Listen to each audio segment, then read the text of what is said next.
Hello everyone, welcome to Coding Alley. In this tutorial, we're going to go through Python 3 installation. So let's get started. Now, depending on your system, Python may either already be installed by default or you will have to install it manually. For Windows, just visit python.org/downloads and then click on this button to download the latest installation. The installation is just like any other Windows-based software, so just follow the instructions on the screen. One thing to remember though is to make sure you check the option to add Python 3 to path. That will allow you to start the Python interpreter on the terminal.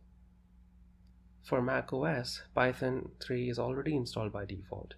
We can access it by typing the Python 3 alias.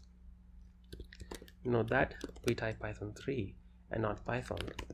If you just type Python, then it'll open Python 2, which we don't want. This is the default behavior of most systems, and I like to keep it that way. For Debian-based systems, Python 3 is again installed by default.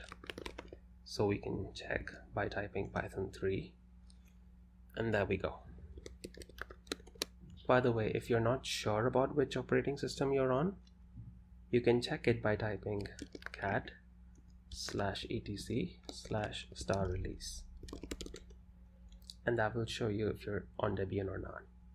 For Red Hat based systems, which include CentOS, Python 3 is not installed by default. So if we type Python 3, it'll say command now found.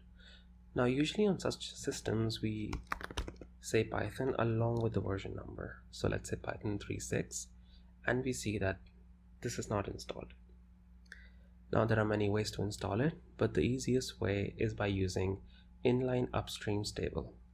So let's install that package.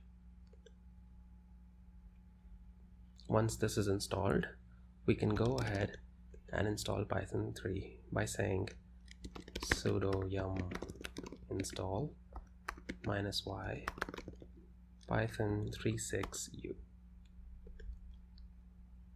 Let's wait for the installation to complete. And once it is, you can access it by typing Python 3.6. So that's all about installation. Let's move on to homework now.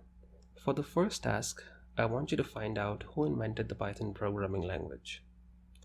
For the second task, find out 2 big companies who have built their platform using Python. That's it for this tutorial. In the next one, we'll be going through idle and the other code editors that you can use. Don't forget to like, subscribe, and share the video if you liked it. You can also support this content by pledging on Patreon. Thanks a lot for watching. See you next time.